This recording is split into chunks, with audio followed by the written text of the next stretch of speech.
Hey guys, what's up? This is Coach Justin with Nova Ryu BJJ, and I had a question from a student the other day, and I thought it was a very good question. We were just discussing the philosophy of Jiu Jitsu and progression through the ranks, and how to get better, sort of in general terms. But the question came up: what exactly do the belts signify? Like, what do those mean? And while some might argue that the whole belt system, might some people might even argue it's a little bit antiquated.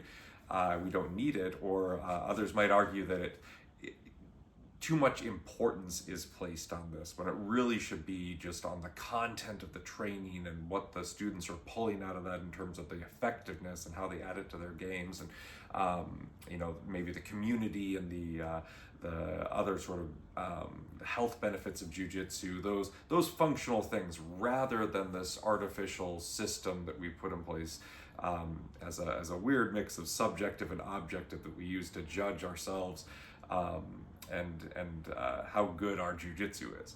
So some people might just say, well, let's toss this thing, or it's there and I accept that as part of it, but it's kind of silly and we make too much of it.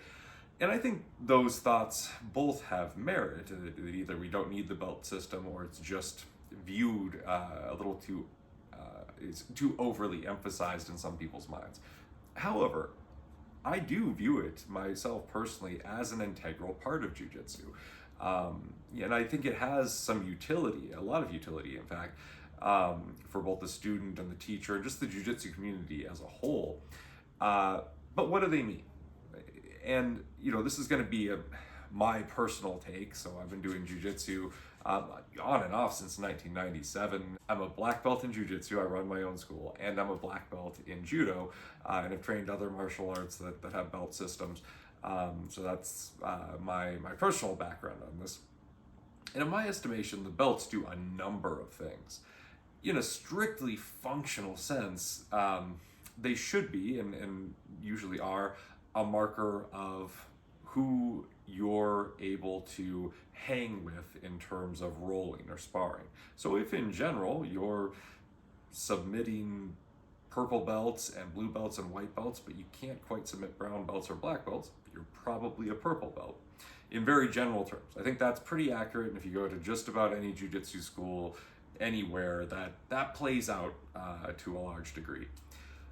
But that's not the only thing. It's not just about functional rolling capacity. And I don't totally think that's the only thing it should be either.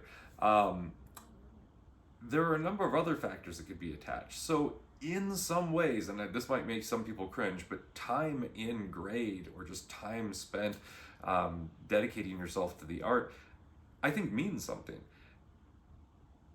And it means something in this way. Belt demotions is one of those touchy areas. I know Ensign Inoue demoted himself from black belt not that long ago, and then re-promoted himself to black belt, and that's sort of a separate discussion. But in jiu-jitsu, we don't take away people's belts for the most part. So if somebody's earned a purple belt or earned a brown belt because they are consistently beating purple or brown belts in practice, and then that person gets injured and has to have surgery, or they take a couple of years off for family reasons or personal reasons or whatever, when they come back, they're it would be the rare person who comes back after a couple of years off and is better on the mat in terms of their timing and their rolling and their sparring. So most of the time people are going to come back and they're not as good. They might have even functionally dropped a level or two in terms of their abilities to hang during rolling, but we don't take their belts away. So it is not just a measure of how good that person is in the moment. There's a larger sense of this person has achieved this level. And that's not something we take away from them, even if they fall below that level. So I think it is important to recognize that. The other part of this is it can't just be about one's functional ability to roll, because as people age, at a certain level, there's a law of diminishing returns.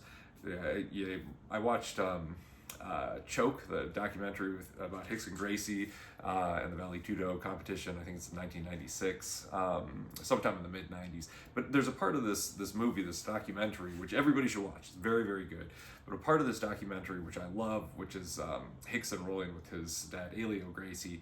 And Elio, I don't know, is probably in his 80s, I'm thinking. He's elderly, and he's rolling with Rickson, who arguably is one of the greatest grapplers, the most famous or infamous grapplers ever. But Rickson was very, very good, to understate it greatly. And his dad outranks him. That is not necessarily a reflection of Elio being able to just destroy Rickson at that time. It's obvious that Rickson is, not going full bore against his elderly father. But we didn't take away Elio's belt, or they didn't demote him because he couldn't beat Rickson at that time, and it would be sort of ridiculous to do that. So there's a level of respect that's inherent to the rank that's given. We say this person has earned this rank. One other thing to think about is just because somebody is functionally very, very good or has a high level of skill and can dominate people in rolling, it doesn't necessarily mean they can teach, and vice versa. I think that, currently look at the top echelon of both those endeavors, teaching and competing. If you look at somebody like Gordon Ryan and you said, well, we're going to have a match, Gordon Ryan against John Danaher, just a jiu-jitsu match, no-gi, we'll see who wins. I think most people would pick Gordon Ryan. And if we had another sort of contest where we said, hey, we're going to have two schools compete against each other. We're going to have John Danaher coaching one school and Gordon Ryan coaching the other. We'll have 10 athletes under each of them. They get a year to train. We'll see who wins at the end of that. I would venture a guess that most likely John Danaher's students would triumph over Gordon Ryan's. And I don't know that. I don't know the answer. Maybe John Danaher would submit Gordon Ryan and Gordon Ryan's students would just destroy John Danaher's crop of students. But these are hypotheticals, but I think the driving point is that the belts do signify a certain level of expertise and your ability to impose your will on an opponent of a similar size and in that skill bracket. But they also denote a certain level of technical expertise and ability to pass that knowledge on too, and that's a real thing. So it's kind of this hybrid between, the belts are kind of a hybrid between a person who has attained this physical skill, they can pass it on to others and they can teach and sort of promote the community of jiu-jitsu. And I would argue there's another component, or there should be another component ideally, and that's kind of a moral one without sounding too sanctimonious. Not that everybody promoted to black belt in jiu-jitsu is a great person or a good person. There are some scumbags who do jiu-jitsu, but there should be a component, and I think ideally there is, of you're promoting people who not only are just badasses on the mat, and not only are able to impart their skill level to others and help teach this fighting art that we practice, but also that are genuinely good people and that treat their training partners well, and that take care of the gym and take care of their team, that show that camaraderie and assist others. So not just the ability to do so, but the active engagement in helping other people. So to me, that's what the belts signify. Now we can also, maybe I'll do a separate video on like what each belt level should be, but largely speaking, the belts are, they're different than an award you win for wrestling. Like if you go and you win state, that's a huge accomplishment, no matter what state you're in. I would argue that that's a big deal, but it isn't necessarily the same as that, and it's also not the same as like a degree necessarily that you get from a college, although there are similarities to both of those things.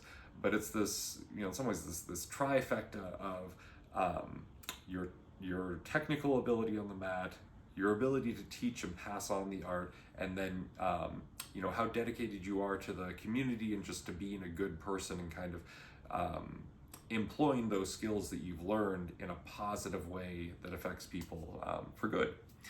So that's my take on it. If you like this video, please leave a fist bump with the comments, like, subscribe to the channel. Come visit us out on the mats. It'd be an honor to have you out there. And thanks, guys. See you next time.